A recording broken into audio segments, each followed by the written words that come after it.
episode 161, IRONMAN 70.3 Augusta with Craig Clark.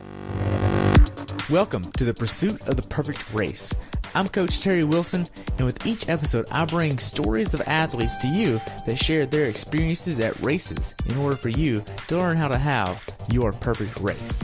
We will hear stories from athletes of all ages, abilities, and races of all distances. So regardless of where you fit in, there's something in it for you.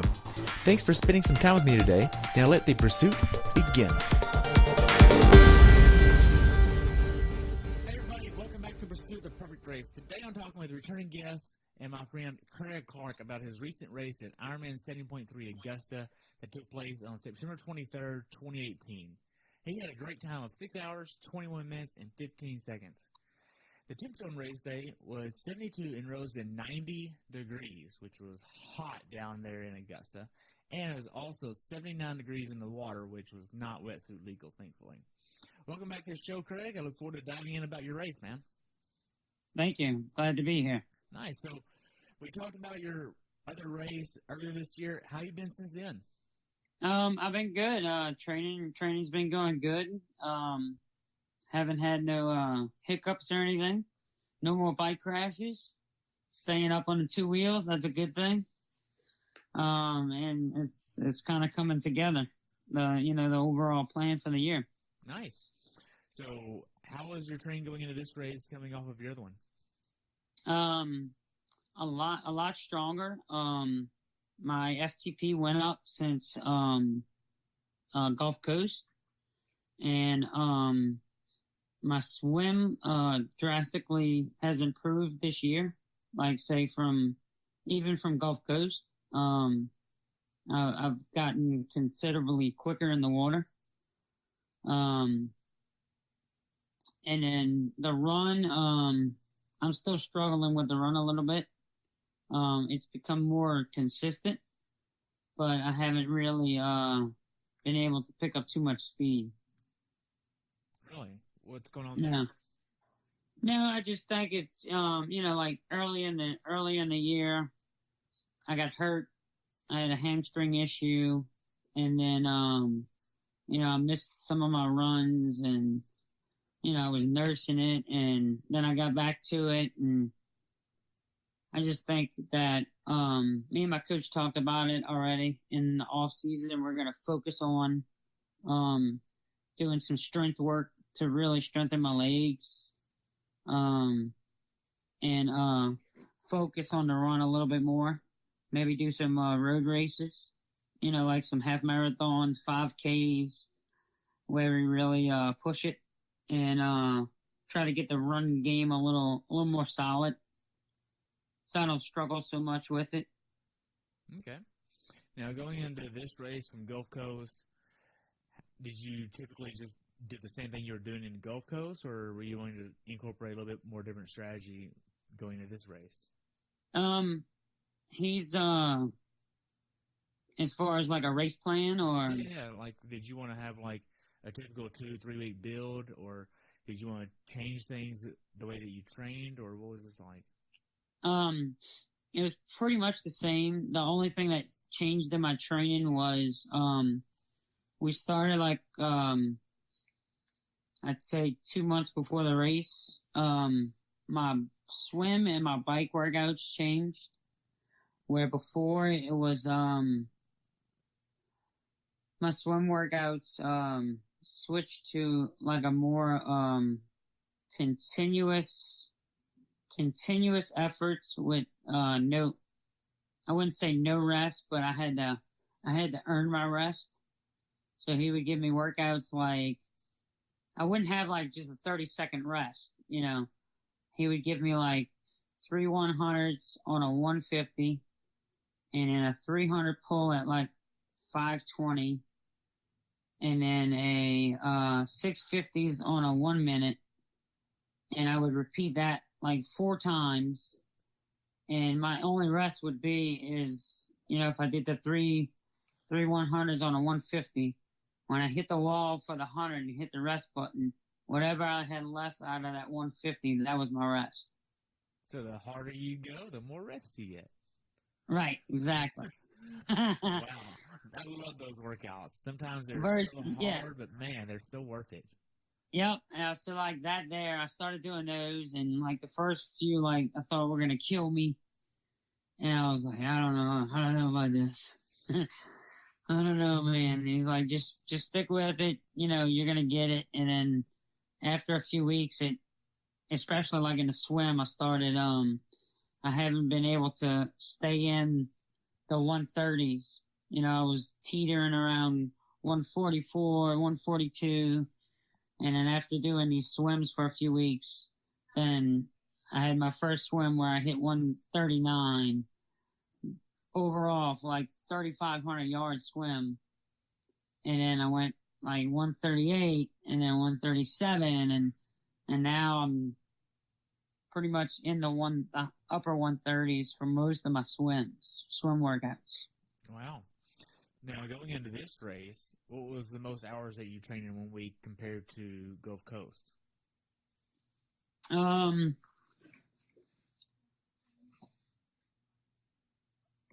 Let's see.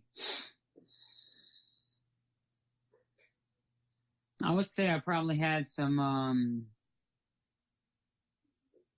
16 to 20 hour weeks, because this was while it was a race block for Gulf Coast, it's also incorporating my long stuff for Louisville, which is in 2 weeks now. So the plan is to build toward Louisville, and then he gave me a taper the week before Gulf Coast so I could race Gulf Coast, and then I had a recovery week last week after Gulf Coast, and then I went back to work yesterday to finish up the Louisville stuff. Nothing super crazy, but just to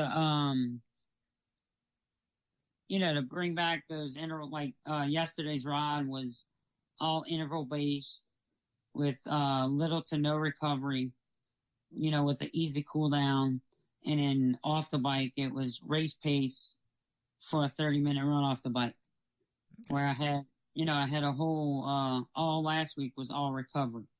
Right, because that was actually the week after the race, and we're talking right at 12 days after the race. 14 days. What now? Yeah, 14 days after the race. So yeah, if we take a look at your longest swim, bike, and runs going into Augusta, what did this look like as opposed to what we talked about going into Gulf Coast? Was it longer in duration? Oh yeah. I had 2 100-mile rides. Wow, 2 centuries going into a 70.3. Yep, and one ride at 110. Wow. But I mean that was weeks before Augusta. And he said it really wasn't for Augusta. It was part of my training for Louisville. Because he did these same races last year. He did Augusta, and then 3 weeks later he did Louisville. And he said, I'm going to kind of follow the plan that I used, and we'll see how it works for you. And if I see stuff that I don't like, then we'll back off a little bit. But if everything's good, then we're going to go with it. Nice. So now then, what about your run? Being that Louisville is literally right around the corner, and you should be pretty much already tapering for Louisville at this point, right? Yep. So what was your longest run like? My longest run leading up to Augusta this was back in, Augusta was September. I want to say in August was a 22 miler. Wow. Yeah. That like one long run, all 22 miles running? Yes. Wow. It was a long run Sunday. On a Sunday, that's all that's the only workout I did for Sunday was a 22-mile run. But it was based off of my marathon pace that I'm going to use for Louisville. Nice. Now, Louisville is your first full? No, this will be my third full. Third full. So it's not your first rodeo. No, I've done Chat once, Louisville last year, and I'll be back at Louisville again this year. Wow. Now, whenever you think about going into Louisville, are you feeling pretty confident in your training going into Louisville? Yes. Yep. I feel really confident on the swim. I feel extremely strong on the bike, and the run I feel okay with. I don't, I don't anticipate to have some spectacular run, but I think I'll do all right with it. Okay. Now, going into Augusta, were you doing a lot of Brixton training, or were you kind of doing what we were doing before Gulf Coast? Pretty much what I was doing like for Gulf Coast. The only brick days I have are basically Saturdays. Wow. Saturday is like my brick day. Everything else is Monday like a swim, Tuesday a run, Wednesday a 2-a-day, Thursday a 2-a-day, and then Friday like a swim. And then usually that Friday is a longer set swim for endurance? Yes. Okay. Yeah, I would have like one short speed swim, then a moderate set. Wow. So what kind of nutrition are you using right now? I'm pretty much same thing. I'm doing the base hydro with amino acids and salt for liquids on the bike. And then the base real bars as far as solids on the bike. As far as the run goes, I've been using some gels, playing around with it, but mostly I just I use that in the training, but it's just easier to use the stuff on course on race day. So I bring my salt with me on my runs, but just use the aid stations on race day. Okay. Now, I know on the bike ride, you're hitting about 490 calories per hour. Right. So, how is this making you feel as far as your body goes? Are you experiencing bloating or GI issues with this number of calories? No. From my perspective, this is a little higher than what a lot of people are doing, even pro athletes. Most pro athletes are around the 300, 350 mark, maybe a little higher than that, but not much. But 490, that's about 200 calories or so over that. Okay. And you're not having any issues with that at all. No, I feel really good on a bike. I do like for 70.3 distance, I do 3 bottles of rocket fuel with the base products, and I do 3 real bars for the duration of the ride. That's what I did at Augusta, and I was fine.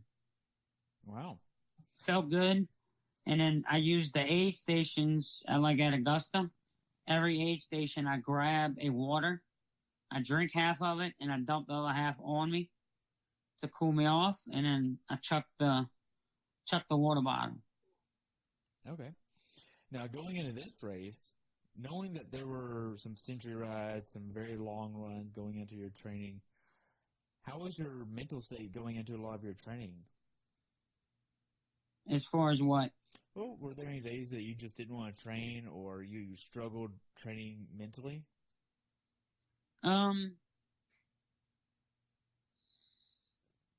I wouldn't say, I guess mentally, maybe a little bit, more like, I guess more, well, it might be mentally and physically.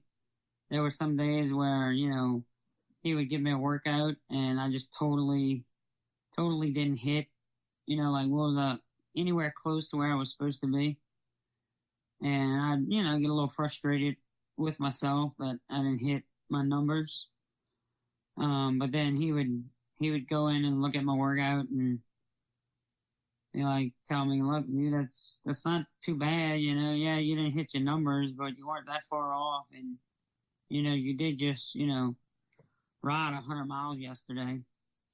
Did you find yourself kind of beating yourself up for not having a certain speed or a certain pace on the runs because you were just so fatigued? Yeah, sometimes. So that's pretty common for you to just kind of beat yourself up saying, well, I didn't hit the speed on the bike whenever I was wanting to hit the speed in training before the race. Right. Well, not so much like on the bike. I pretty much nail it like all the time on the bike. Like all my workouts.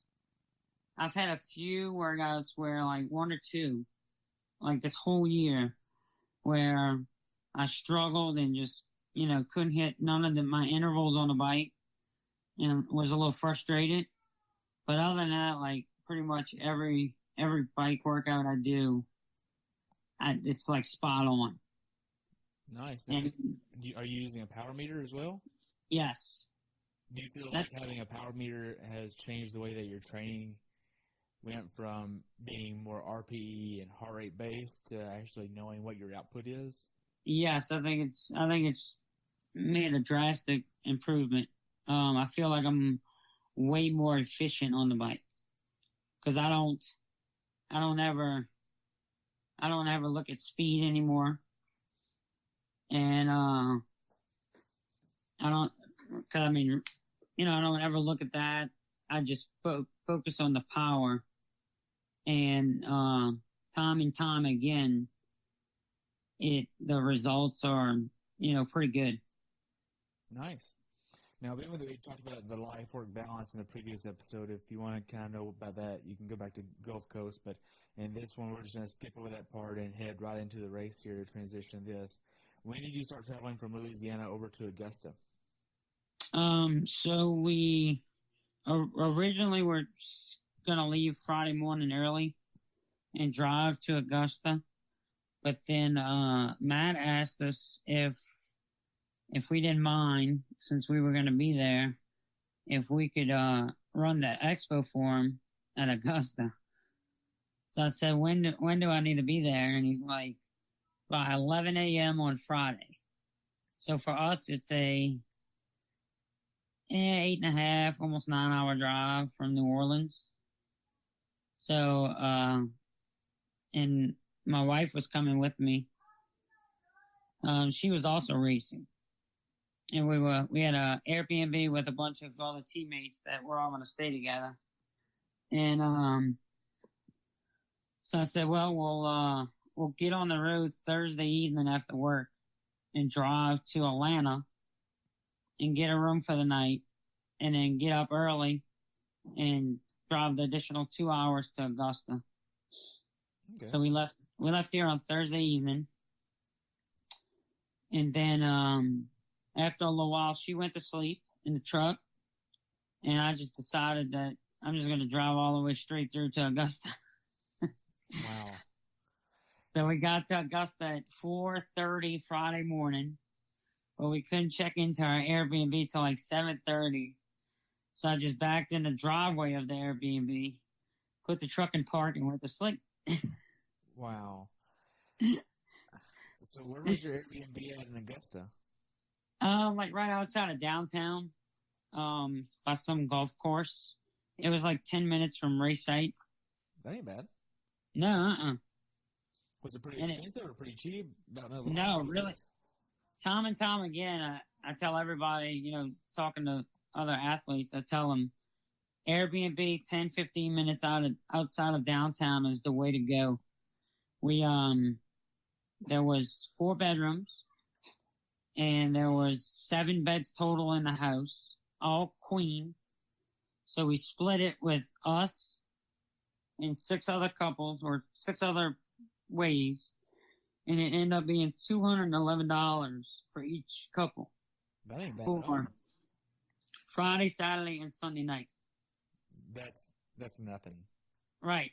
I mean, compared to what some people say that they spent at Lake Placid this year of like $200 a night. Well, we had a friend of ours. She rented a hotel at the host hotel, like almost $700 for the same time is what she paid for a room. Wow. Yeah, and she paid $7 and some change, and we paid $211. Yeah, you can just save so much money by doing that. Yep. So that's what we did for Louisville.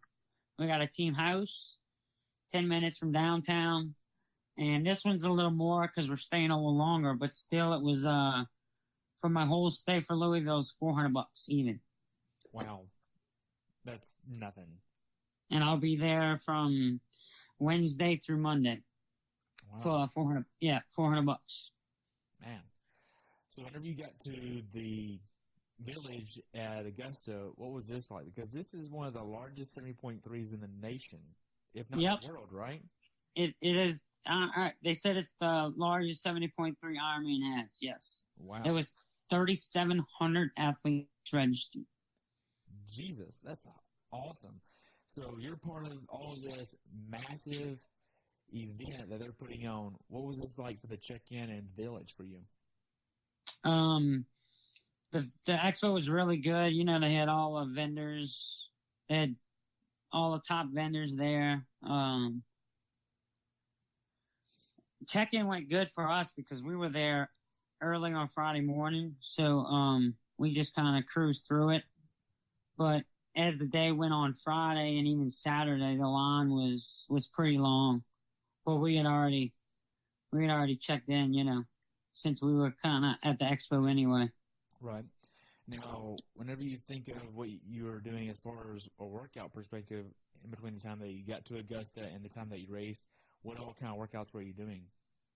All we had was, the way it worked out was Thursday I did my workout before we left town. And Friday was a rest day.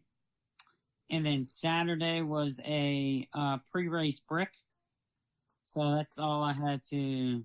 I just had on Saturday I did a 30-minute bike and a 10-minute run.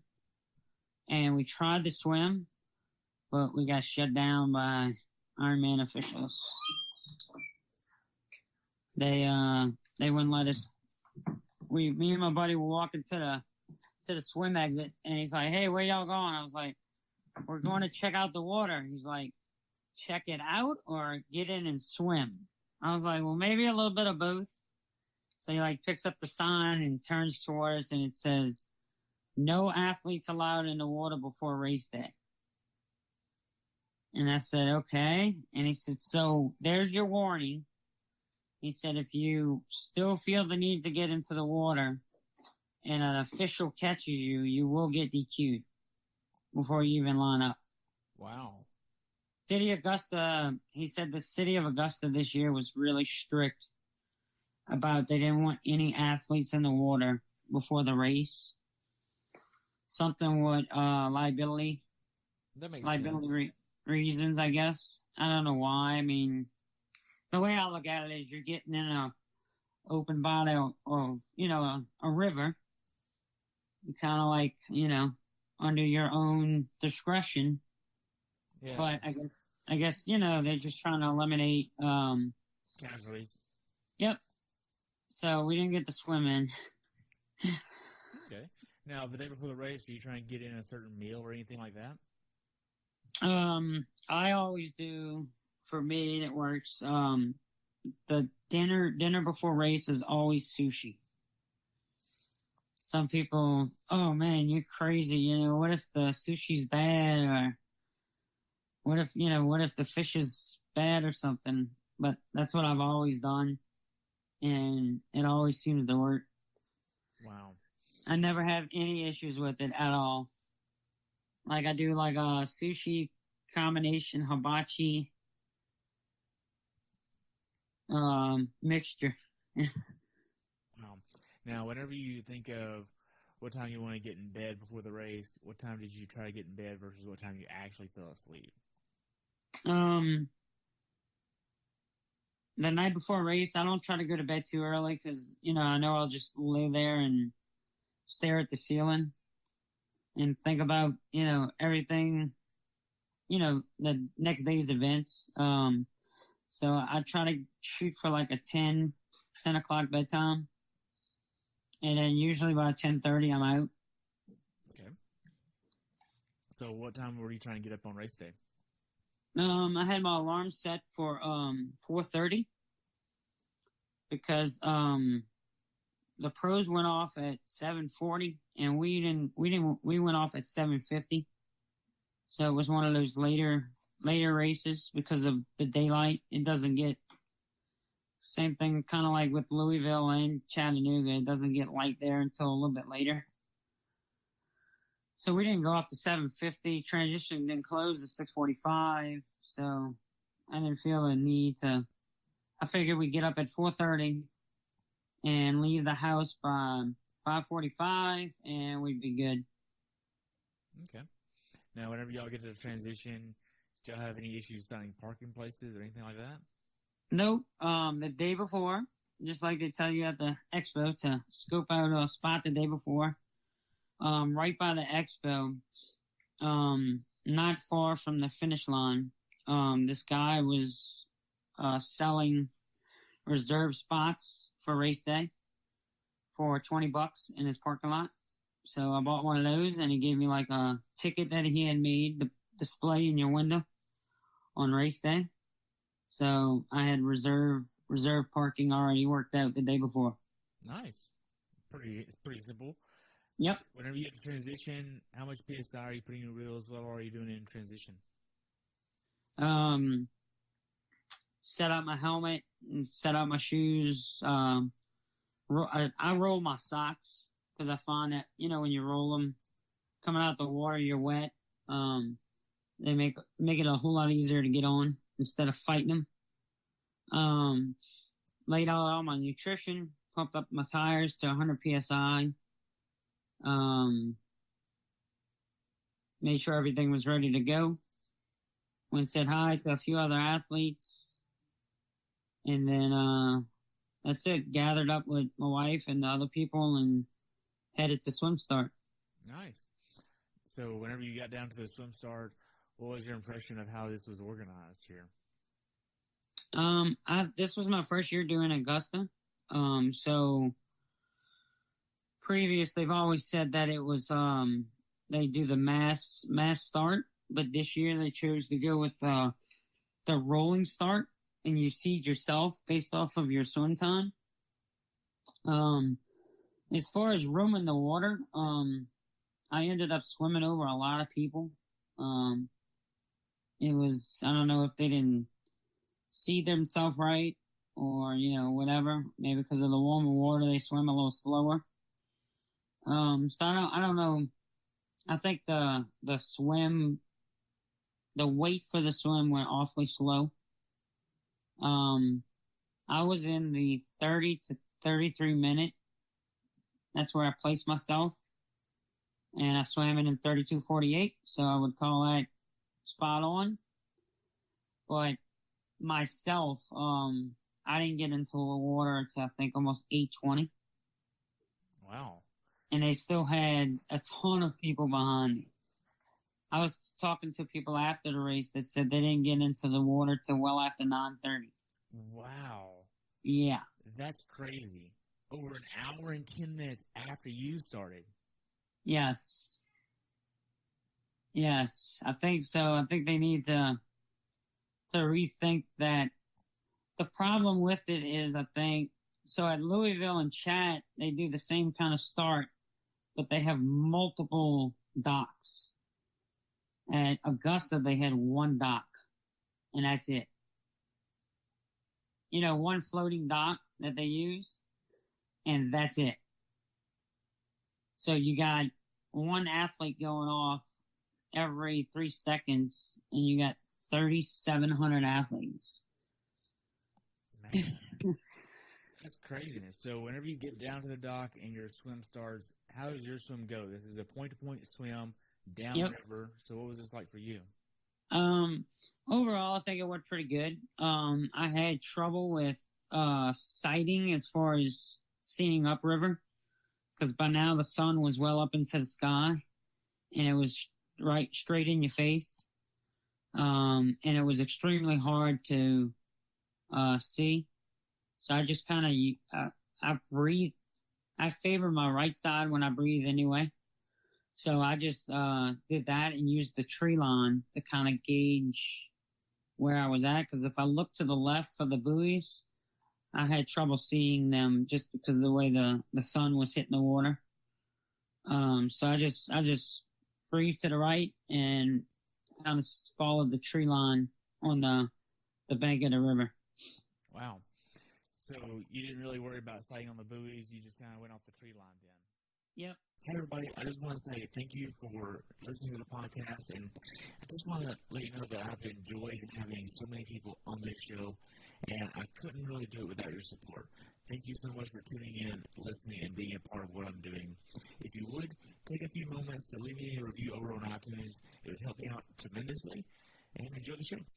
So you didn't really worry about sighting on the buoys. You just kind of went off the tree line then. Yep. Okay. And just made sure I didn't get too close or too, I knew the closer I got to the tree line, then the closer I was to shore. And then the further I got away, the closer I was to the buoys. That makes sense. Now, whenever you start thinking of the clarity of the water here, what does this look like? I thought it was pretty clear. I mean, you could see several feet down. I mean, it wasn't like, Miami Beach water, but it was brown water or whatever, but it was pretty clear. Okay. Now, whenever you start thinking of getting out of the swim here, what does this look like? And walk me through T1 for you. You swim into a boat ramp, like an entrance and exit boat ramp, and they had laid carpet down for us, so it was fairly nice, and it was actually carpeted all the way from the boat ramp all the way to the field where T1 was set up at. So that was nice because they had some like pavement and stuff you had to run over, but they had carpeted everything. So I thought they did a real good job with that. I got into T1 and, got my stuff on and, grabbed my bike and headed out. I don't know why, but, I didn't sit down and have a picnic in T1, but my T1 times are always really slow.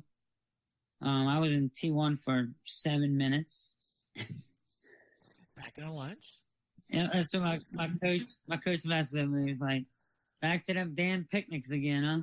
Yeah. He's like, "What are you doing, dude?" I'm like, "I don't know. I didn't feel like 7 minutes." But evidently it was, because that's what the tracker says, 7 minutes. Gosh. He's like, "We're going to have some T1 practice sessions here for next year,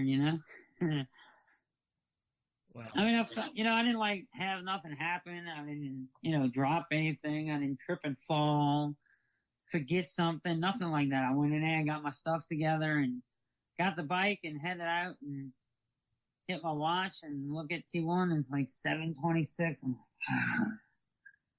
like, that ain't good. man.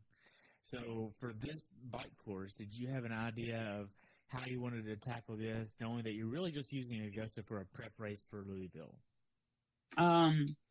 No, my coach gave me like a detailed plan to follow as far as, so like I said, I train strictly off of power and cadence and it seems to work. So the first 20 minutes of the bike was just like a nice, easy warm up at, 150 watts. And then after that, he gave me a power range of 155 to 160 for the remainder of the ride. And then, the last 20 minutes, he told me to bump it up to 165 watts if I felt like I had it left in me. If I didn't, that was fine. To just stay where I was at and just try to maintain the power that I had been riding for the whole ride. So that was pretty much the plan for the bike. Okay. Now, just a few questions on that. What's your FTP at right now? Going into the race, it was 186 watts. Okay. Now, is that based off of a 20-minute test? 20 minute. 20-minute test? Yep. And you wanted to hit, what, 85%? Is that about what that is? Yeah, about. Okay. Now, looking back on it, how close did you get to that number? The 155 to 160, I was dead on it, kind of in the middle for the whole ride. When I went to go try to bump it up the last 20 minutes, I couldn't, it wasn't there. I don't know if it was because of the course, maybe. Towards the start and the end of the course, there was a ton of turns and a ton of railroad tracks. Did you have any issues with the railroad tracks? No, because I had rode some of the course the first day, previous on Saturday, for my 30-minute ride. And right away, the railroad tracks stood out to me like this is going to be an issue. So one of the pros that I know, she asked in the briefing if they were going to do something to cover the tracks. And they said that they would do their best. And I mean, I have to give it to them. They did a pretty good job. But even with them covering the tracks, when I got out on the race course race day, right away, the first set of railroad tracks, it looked like a bottle graveyard. Bottles everywhere. That's what somebody else said, is that it was just bottles and gear and cages, everything. Yeah, whole hydration systems, like that broke off the bike. And I'm like, I don't need to start the ride. I don't need to start a race like this. Because that's less than 10 minutes into the ride, right? Yes. And you So I on said, a bike ride for at least 2.5 hours. So I said, you know what? I'm going to slow down. And it was single file. And they had signs up. You had to go single file, no arrow bars. So I'm like, I might as well just slow down, take the tracks easy, so I don't worry about popping a tire or breaking any of my hydration off my bike. And I think the time that I lose there, I'll make up if I don't have to go back and retrieve a bottle, if I don't have to stop to change a flat, because I've seen a ton of that. Somebody hit the tracks hard, and then I pass them up within a couple of minutes because they were either changing a flat or going back to get their bottle that they dropped. Man. So to me, it wasn't worth it. I just took the tracks easy and proceeded like that, and I think it worked out great. Nice. Now, aside from these railroad tracks at the very beginning, how was the quality of the road for this bike course? Overall, it was pretty good. They had one section that was so you're coming downhill, and it's like a bunch of S turns, squiggles, and you can't see because it's shaded, and it's rough road conditions. So you're in arrow trying to hammer down this thing, and then you got all these sharp S's, and then you start hitting the potholes. So, you want to come up out of arrow because it's banging up your arms and, you're bouncing all over the place. Where is this at the course? As far as mileage? Yeah. I want to say it was probably around 35 miles in. Okay, so about 35 miles in, there's a few bad spots in the road that you need to be aware of. Yeah, it's just like a bad section. It's got a bunch of S turns, S curves or whatever in it, like a snake, and it's shaded, and you can't see the potholes in the road. So, being that you can't see the potholes, did you see any wrecks here? No, actually, I didn't. I only seen one wreck on course, and it was a lady, and it was going up like one of the steeper hills, which I don't get. I don't know how she was by herself, not by herself. She was laid down on the ground, and medics were working on her, like giving her attention, fixing her up when I passed. But I don't know if she had like something went wrong with her bike and she fell over or what. Wow. Now, whenever you start thinking of the aid stations here, what were they like? Did you have enough time to get what you needed and discard what you didn't? Yeah, I thought they were good. They were well manned. They had plenty of volunteers at them, and for the most part, they knew how to hand off the nutrition. They did real well with that. And kind of the way I do the aid stations are when I go into them right away, I start grabbing whatever I want. That way, if I miss the first one, I have a second and third and fourth opportunity to get it before the end of the aid station, so I don't have to stop and run back and get a bottle of water or whatever I may need. Right. Now, as far as the flats on the bike course that you saw, did you see a lot of flats, or was it about normal? Any at all? Yeah, I've seen a lot of. I've seen a few flats, mostly right after a set of railroad tracks. Oh wow. Okay, so Yeah. probably pinch flats there. Yeah. So what does it actually look like on the bike course? Being that I haven't done this course and I don't know what the views look like, paint the picture of what the course looks like on the bike. Just like a lot of backcountry roads with some residential houses, and then we got to pass. We passed the Starbucks factory where they make the beans. Interesting. Like a coffee plant, but it wasn't up and running on race day. It was so we passed the sawmill that was active. They were working, and it don't bother me or whatever, but you could smell the fresh wood. So I thought that was kind of neat. And then we got to pass a sewer treatment plant, and that smelled awesome. I hear the sarcasm.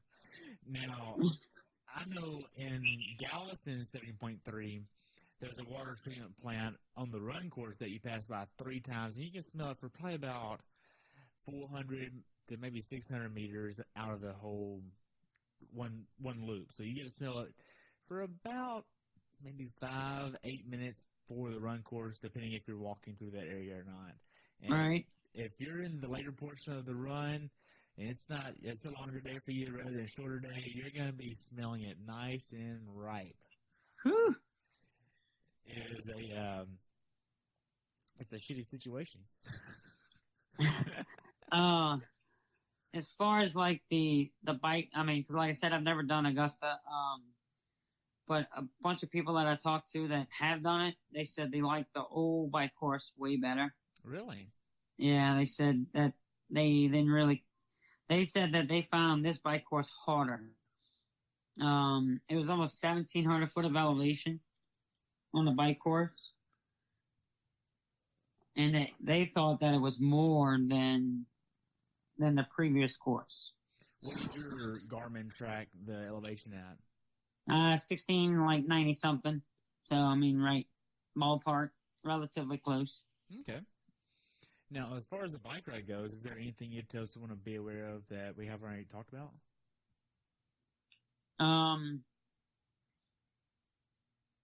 Let's see. They have so towards I guess around the 45 to 50 mile mark is you turn down by the airport, and it's out and back. That's something I thought maybe they could have planned a little better. What do you mean? What's wrong with a little out and back?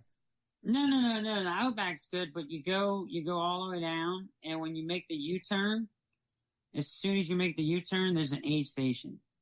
Like maybe I would think moving the aid station a little further up, just so because you got all that congestion from everybody U-turn. It's a sharp U-turn. It's like a double lane road, 1 lane in each direction, no shoulder. It was closed to traffic, so that was good. But you go all the way down, and you got to make a sharp U-turn.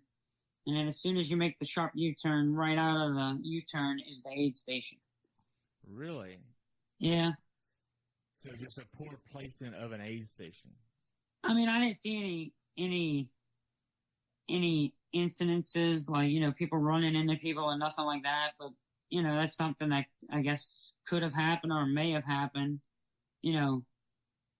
on race day. I didn't have any problems with it, but some other people may, you slow down everybody's different, you slow down to make that U-turn, and you got people that unclip because they don't feel comfortable making that sharp U-turn, and you got all that going on with the aid station, and then somebody's focusing on getting clipped back in and runs into the back of you.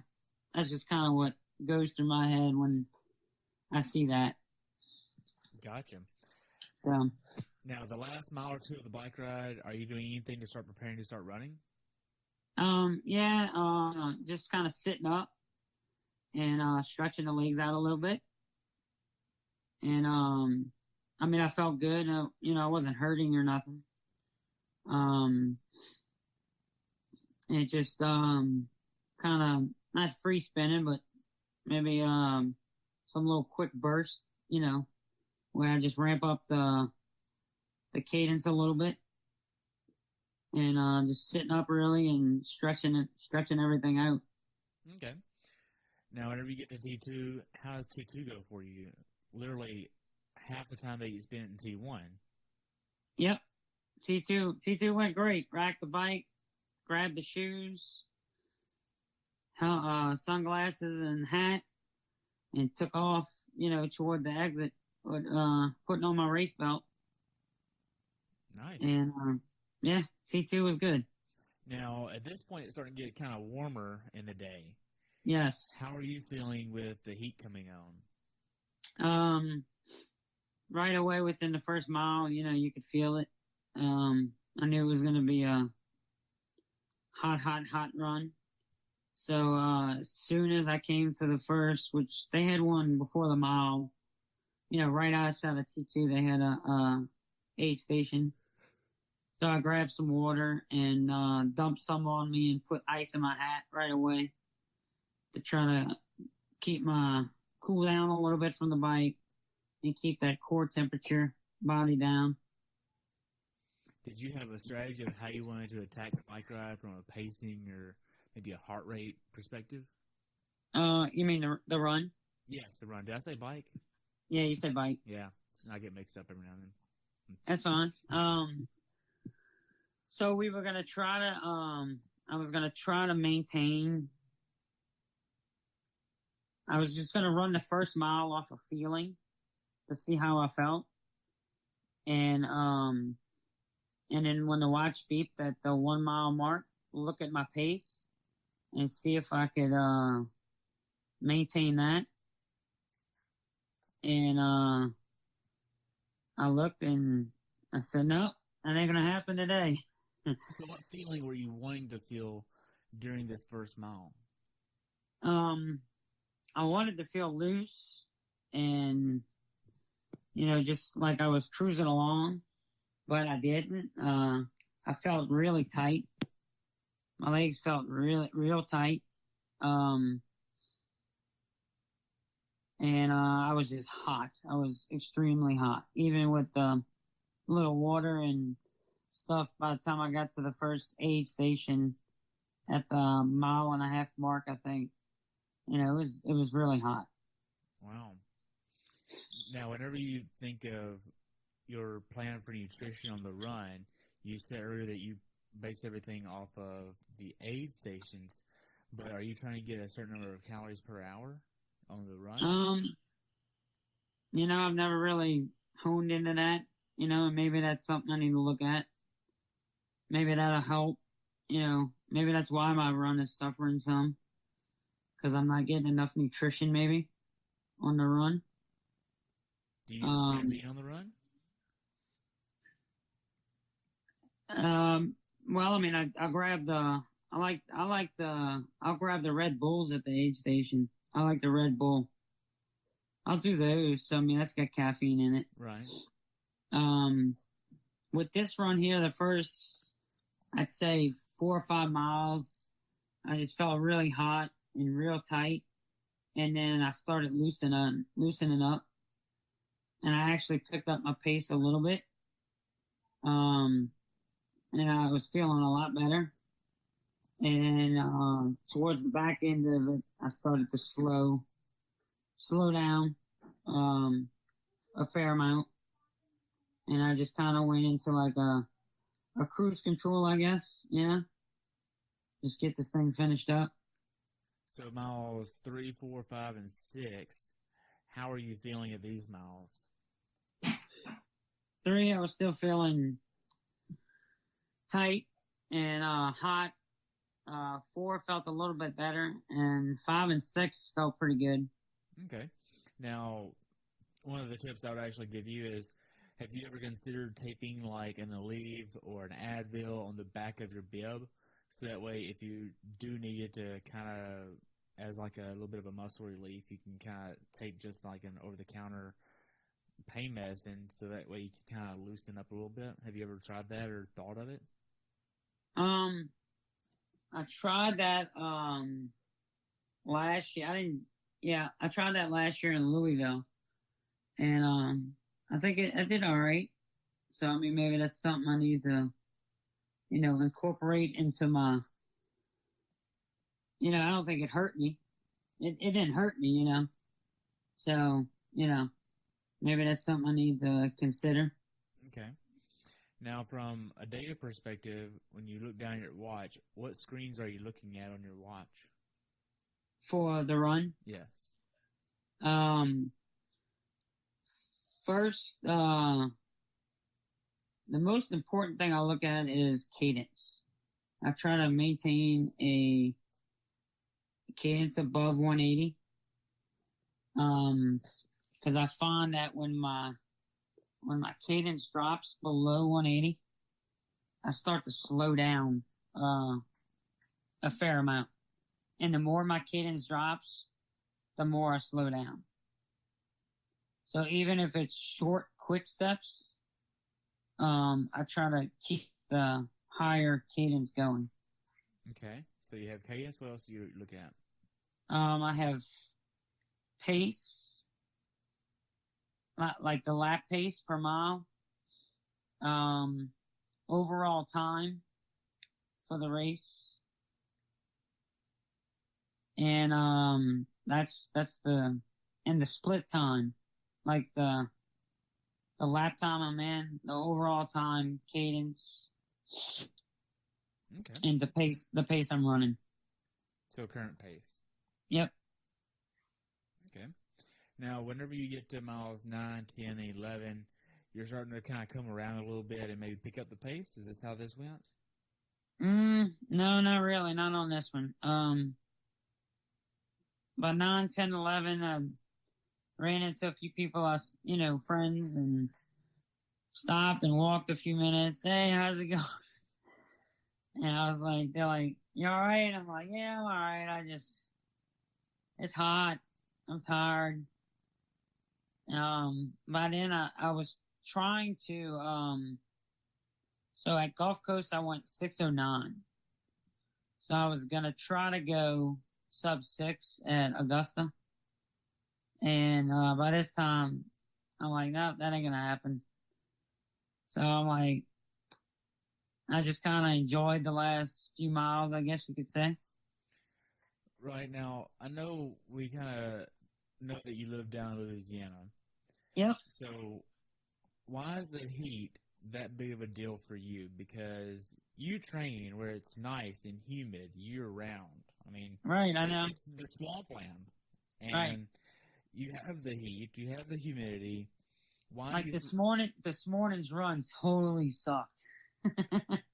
It was so humid. I was like, oh my God, this is horrible. It was 100% humidity this morning when I ran. God. So how did this affect you? I don't think it was that humid on race day, was it? And it wasn't 100%. It was like 70, 77. I don't know. Yeah, so, I mean, maybe it's the heat index. I mean, it's not as bad as where you're at, so you would think it'd be a little bit easier for you. Yeah. It didn't feel that way? No, it didn't. Not at all. And I don't know, maybe it's the nutrition. Maybe I need to work on that in the off season. Hone in on my nutrition on the run a little more. I think I got the bike down pat. Right. Because I already know for Louisville, I'm going to do 6 bottles of rocket fuel.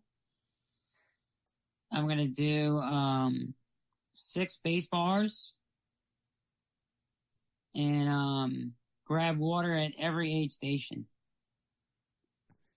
So 6 bottles of rocket fuel and 6 base bars. How many calories is that? I don't know. I can go add it up real quick. You want me to? Nah, we can talk about that later. Not that big Okay. of a deal right now. So whenever you think of your mentality towards these later portions of the run, knowing that you want to go sub 6 and you probably have an idea about mile 9 and 10 that it's probably not going to happen at this point because you're probably looking at your watch thinking, well, it's already right at 5:40, 5:45, and you still have about 3 miles left. And that's got to be playing a little bit of a toll on you emotionally, thinking, well, that's not going to happen. So how are you dealing with all this on the course? I don't really beat myself up too much about it. It was a goal that I set and I didn't achieve it, but like I said before, at the end of the day, you know, for me to go out there and do a 70.3 and complete it, you know, be able to complete it. This was my second 70.3 of the year. And I finished, you know, and just thankful that, you know, I'm able to do it, you know, and, you know, you hear stories of other people, you know, they done multiple 70.3s and, you know, they get pulled out the water for whatever reason, or they have bike problems, mechanical issues on the bike, or crash, or, you know, whatever. Just their day doesn't go right, and here I'm getting the opportunity to finish up another 70.3 that I can put under my belt. And yeah, I didn't hit my original goals or whatever, but I'm still out there racing, high-fiving people, and, you know, it's a good feeling. Right. Now, if we think of the funniest thing that you saw on the course during this race, from spectators holding up signs, dressed up certain ways, what was the funniest thing that you saw for you?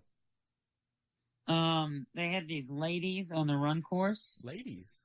Yeah, with some signs, and it says, they said, "Hey, call me. I love your stamina." I thought that was pretty funny. Wow. I was like, that's good. That's good. There was one, I'm not sure what race it was at, but it was a lady, or it could have been a guy, holding up a sign. I'm not sure which. I think the person was wearing a cowboy hat. I mean, I think it's been a few years since I've seen this, but it said, "I'm not wearing anything but this sign." And they're holding up on the bike course. Right. And as they're going by, they're looking behind the sign. And they have, like, another sign taped to them. Saying, "I caught you looking," or something like that. That's pretty good. Wow. So, whenever you checked into the race, you should have gotten a bracelet or two to give to volunteers or spectators? Yes. So, who did you give yours to? I gave it to a little boy on the run course. Really? He wasn't. Yep. He wasn't a volunteer, or he wasn't working the race. But when I came through on the first loop, he was out there high-fiving everybody, cheering. And then when I came back the second time, he was still out there high-fiving and still cheering, like, everybody that came by. Wow. So I gave it to him. That's pretty cool. Yep. So we talked about quite a bit on the run. Mentally, was this pretty hard for you, or was this pretty easy for you, being that this wasn't your first time to deal with a hard condition of a race? No, I don't feel it was hard for me. The run was a little tough, but that's about it. I wouldn't say it was hard. Okay. Now, the last 800 yards before the finish line, how was this? It was good. It was good crowd support. They had a pretty decent finish line shoot with spectators cheering. Okay. Yeah, cheering everybody in. Now, whenever you think of the finish line shoot experience at Augusta compared to Ironmans and other races you've done, how did this stack up against those? I would say as far as on the 70.3 course, this one was pretty good. I've done Austin twice, New Orleans twice. I would say this one would be comparable to Gulf Coast. Really? In comparison, I thought it was about what and what. Yeah, it was pretty good. Okay.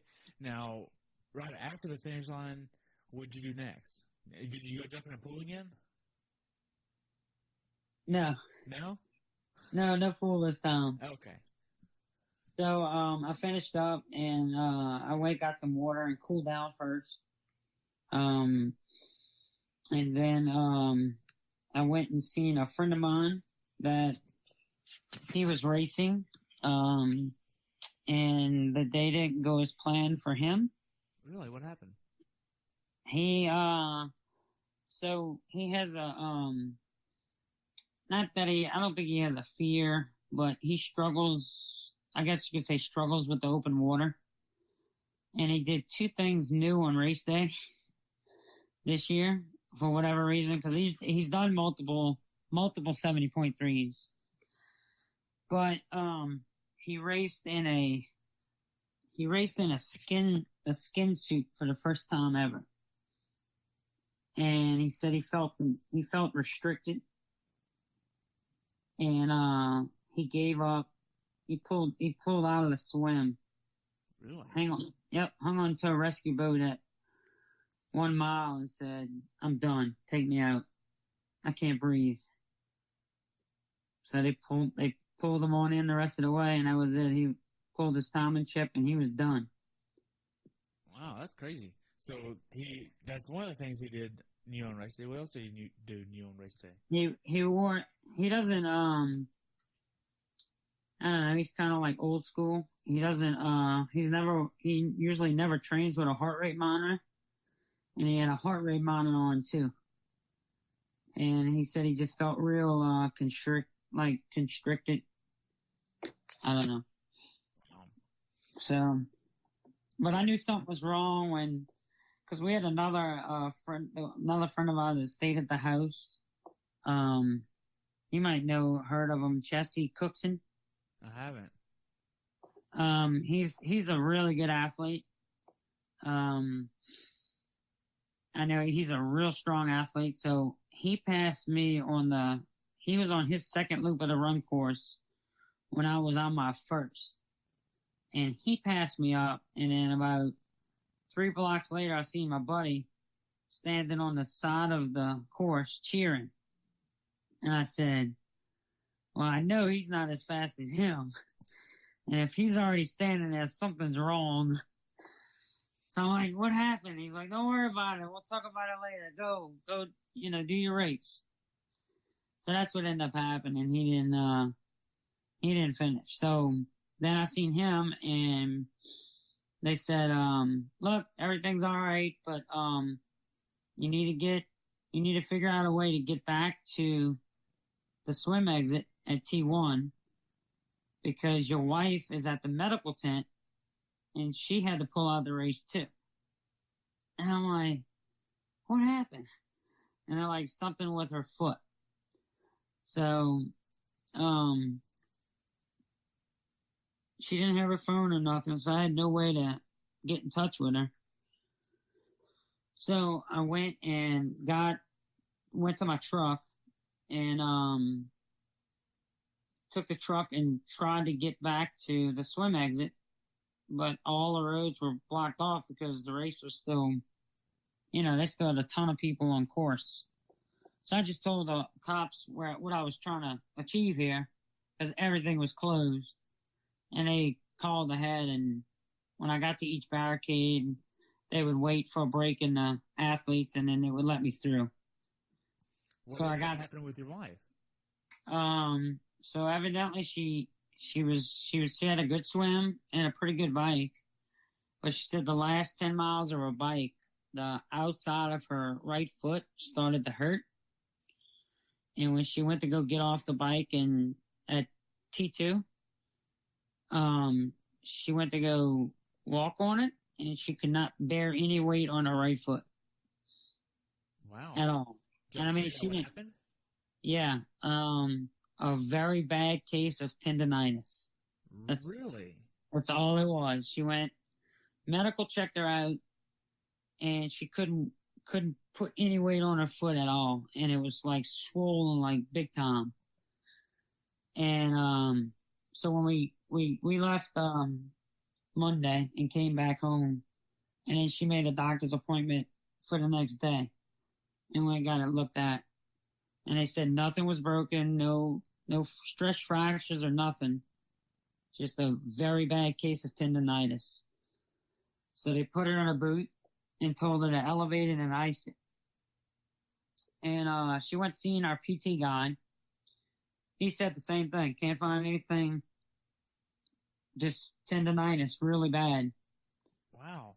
So he did with this here, I'm sitting here thinking, I know y'all left on Monday, which is the day right after the race, right? And y'all had to be in the car for 8 hours? 8 hours? I bet this was a miserable 8 hours for her. Yeah, she wasn't too comfortable. I bet. I mean, and she can't get out of the car to stretch her legs, literally.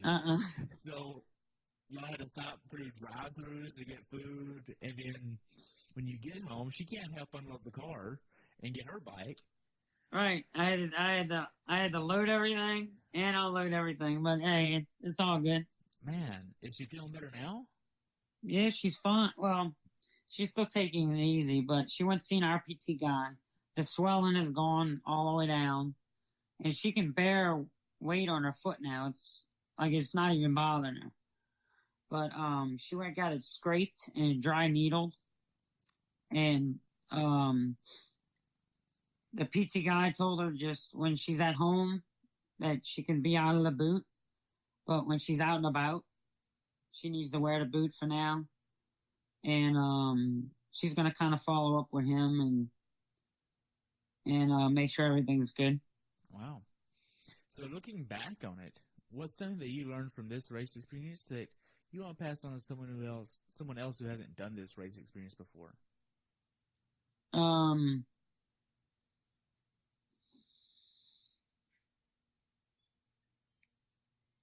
Just if you're gonna do a 70.3, go into it with a solid plan. And if it's not working out the way you want it to, or you just need to learn to adapt and adjust and make the best of it. Okay.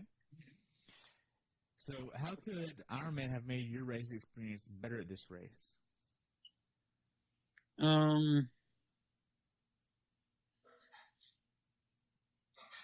Let me do a practice swim. That's really, I mean, I kind of like, not that I didn't have a bad swim or nothing, but I always like to do a practice swim at the venue. And I think they should, I think they should be able to do something like a practice swim the day before.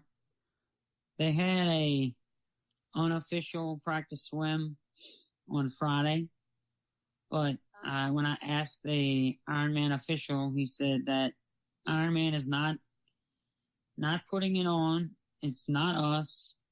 And all I'm going to tell you is that the river is closed to all. So I didn't, some people went and did it anyway, and nothing happened. But, I don't know. Wow. I like when they do, like at Louisville, you bring your chip, you bring your swim cap, you go through the timing mat, it goes off, you get in, you get the practice swim, and then when you come out, you go through the timing chip again to let them know that Craig came out of the water and it's not floating down the river somewhere. I like those, it practice seems like swims. Overall, I've talked to a lot of different athletes about a lot of different race experiences, but overall, even though Ironman is a big umbrella of races, the race directors don't pass on tips and tricks like the one you just described to each other. Right. It's almost like individual solo events that, hey, well, this is how things are done at this event. And this is how things, hey, we have blinders on, and this is what this event should look and feel like.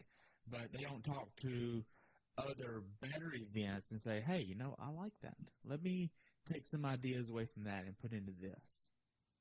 And I would say as far as, overall, I think they did a really good job. Like I said, they did a really good job covering the railroad tracks as best they could. The course was well marked. They had plenty of police support, like with busy intersections and stuff, and areas coned off. I thought all that was good.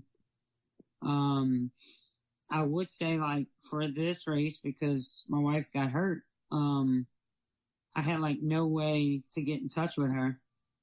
Like, maybe they could do something where when you have two medical tents, the two medical tents could have a way to communicate with one another. How did you find out that she was even in medical? Because my friend that DNF'd, his girlfriend was there, and she had all of our phones, and she was tracking us. Well, when she seen my wife's timing stop, she got concerned or whatever. And then my wife used a volunteer's cell phone at the swim exit and called her and told her what was going on. And then I got the message once I finished. And then, so I knew where I needed to go, but I didn't have any way, to let her know, hey, look, I'm coming. The roads are still closed. It's going to take me a while to get there. Nothing. I just got in the truck and started making my way that way. And it took me almost an hour to get like a half a mile. Wow. So it wasn't someone officially with Ironman that told you. It was your friends that were there as Sherpas that told you. Yep. So if you didn't have friends and Sherpas there to help you along the way, how long would it have taken you, the husband, to actually know where your wife was? Because you would have been hanging out around the finish line waiting for her to finish, and 30, 45, maybe an hour later. Right. And you would have probably been wondering, well, where's she at on the run course? Well, I don't have my phone. Let me go get my phone out of the truck, or if I left it at the condo or the hotel room, this would have been a lot longer. Yeah. Like, she could have been, she already sat there because she sat in the medical tent for like an hour and a half, and then finally turned in her timing chip because she was debating on whether she should try to go out there or not. And the medical guy's like, look, you can't even bear weight on your foot. How are you gonna go 13.1 miles, And he's like, yeah, you're right. All right. You can close it. That was the wife. Okay. She just got home and she's gonna want me to close that door, and I didn't close it over here. But so yeah, without the Sherpas, it would have taken a lot longer to actually realize what was going on. Man. So logistically, was this a complicated race for you to go and do from Louisiana? No, not. I mean, the drive wasn't too bad. And then if we wouldn't have had the issue of her having the foot problem, then it was fine as far as the way they had it set up. Okay. And me parking right there was perfect because we could have just hung out at the finish line until everything calmed down, and then got in the truck and drove a half a mile up once the course was open, retrieved our stuff, and then went back to our house. Okay. Now, we covered quite a bit about your race. Do you have anything else you want to add?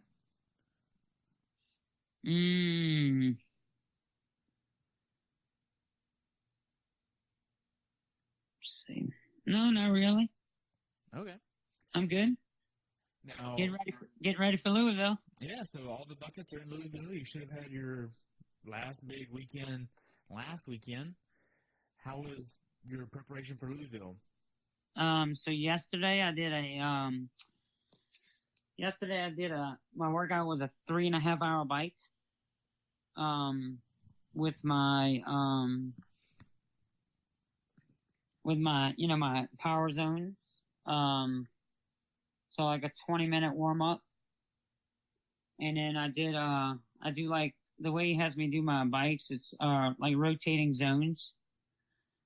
So I do like 20-minute warm up build to zone 2, and then I do zone 2 for say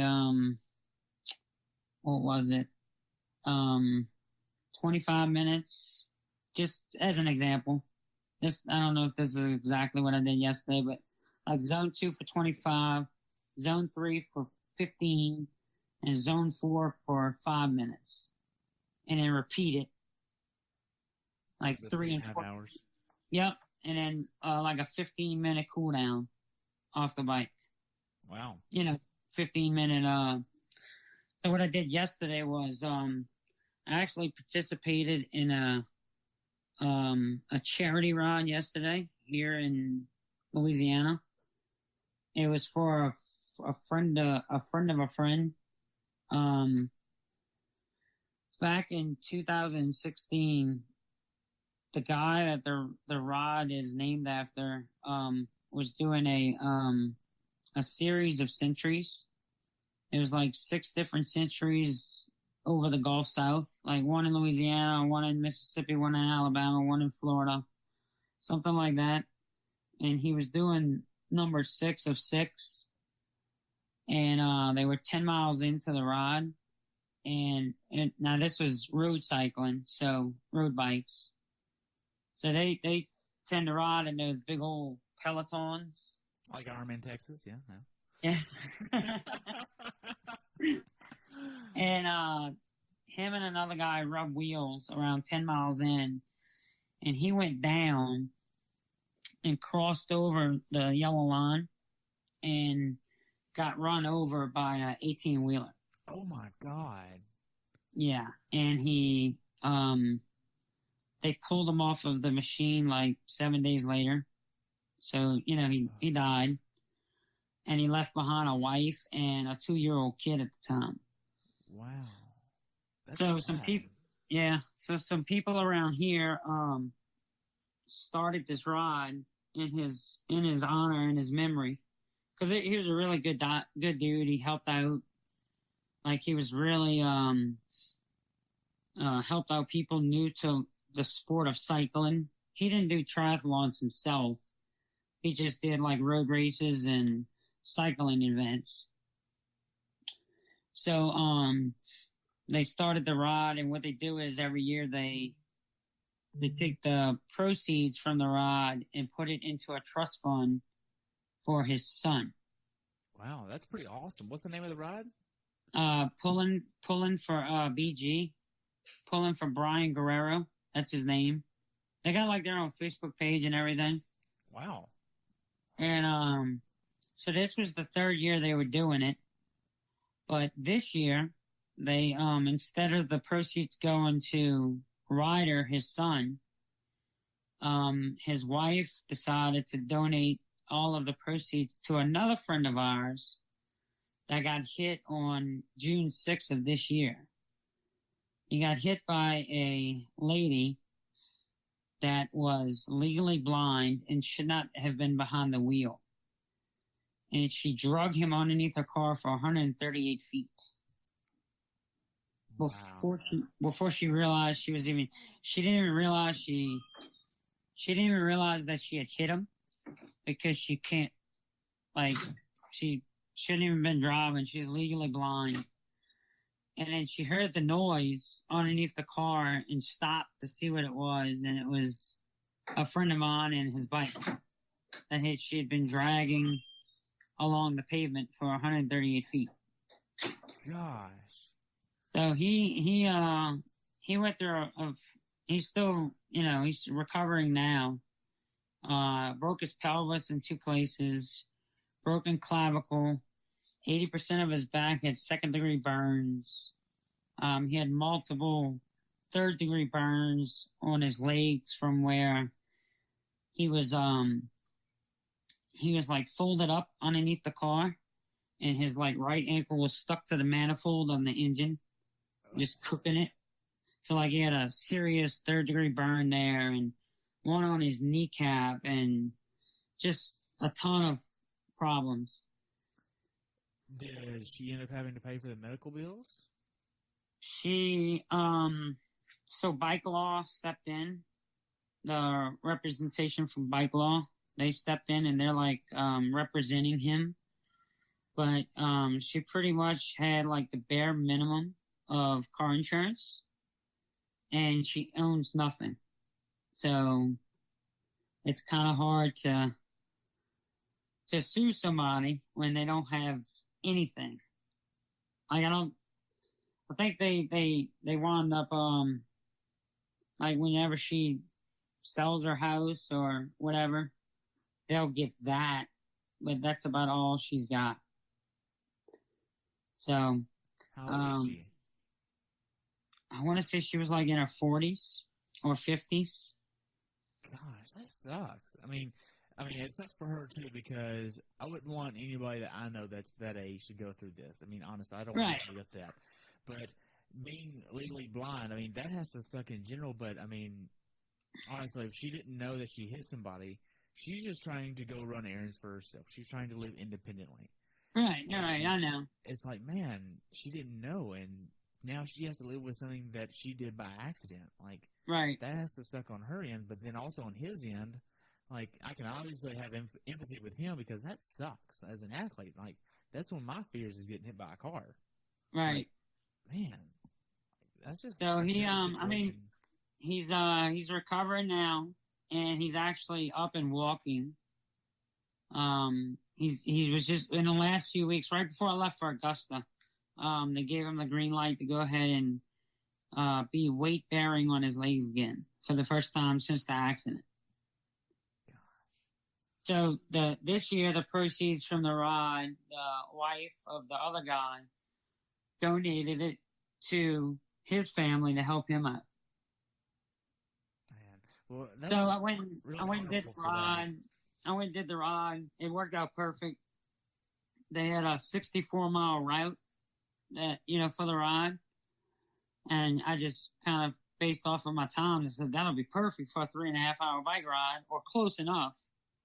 And I can go support, some local athletes that are going through a rough time, and help out, and, do my part to give back a little bit, and still get some training in. So I just there was about, I don't know, maybe 150 people signed up for it.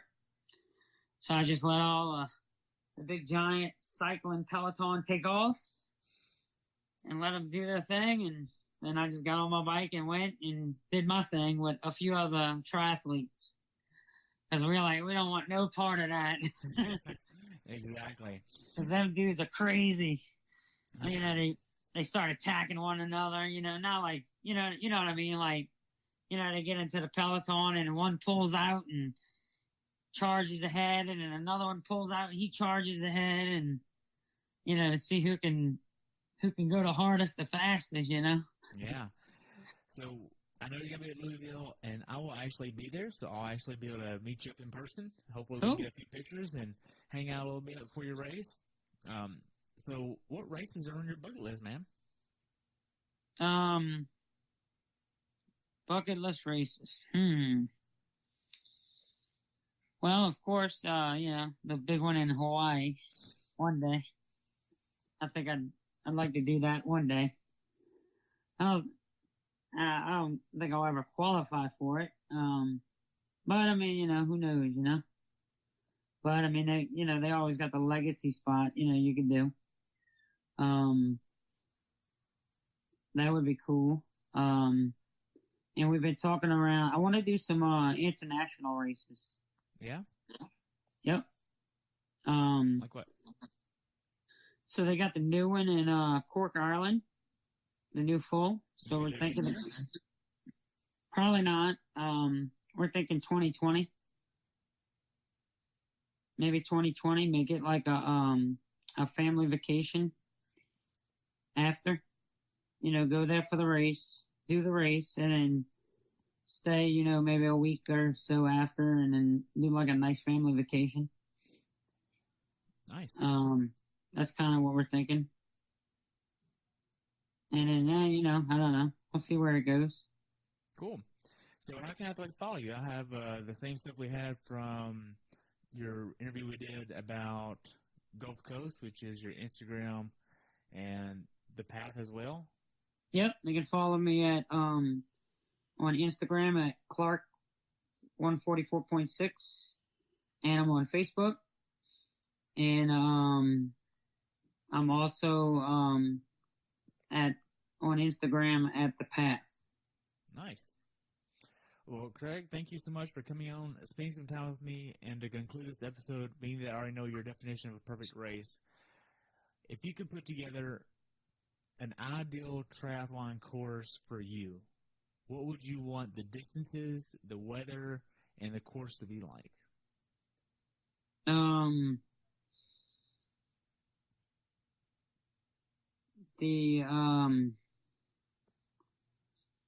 Let's see.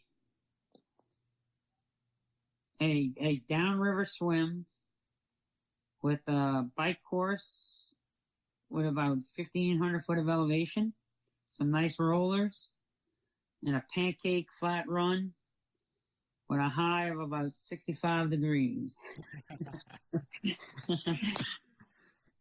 Wow. And a ton of crowd support. I think that goes a long way. You know, some of these, you know, like Augusta, I felt that was the support on the run course was really good. You know, for the whole run, it was crowded.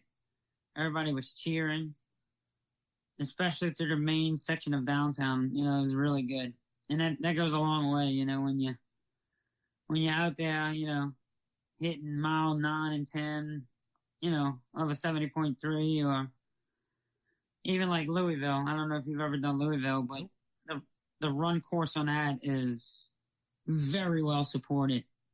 People everywhere on the course. Wow. Well, I will actually be there volunteering this year. I'll be at transition and the Okay. finish line. So There you I'll go. be there, hopefully when you get to come in. There you go. Just don't Watch be out there on too long. Watch out, I'll run you over if I'm coming in. You know, last year I at Louisville, I said I was going to come in and, you know, just kind of take it easy and enjoy it. And I hit that chute, and I don't know, like a light bulb went off, and I took off down the chute like a rocket. Didn't even hear my family or nothing. Passed everybody up, crossed the finish line, and the lady said, hey, slow down. You're done. Wow. Must be nice. Because I always try to enjoy the finish sheet. You don't get there too often. Yeah, right. Wow. Well, thank you so much, Craig, for coming on, sharing everything. I've enjoyed it, and I look forward to seeing you here in a few weeks at Louisville. Yes, sir. I'll see you then. Have a good one. Hey, you too. Bye. Thanks for tuning in today. I hope you were able to learn something from today's episode. If you enjoyed the show, please take a minute to leave a review on iTunes or share it with a friend. Be sure to subscribe so you never miss an episode. If you'd like to see pictures from this athlete's race, learn more about who I am, what I'm doing, or be on the show yourself to share your story, check out my website at CoachTerryWilson.com. Until next time, continue the pursuit.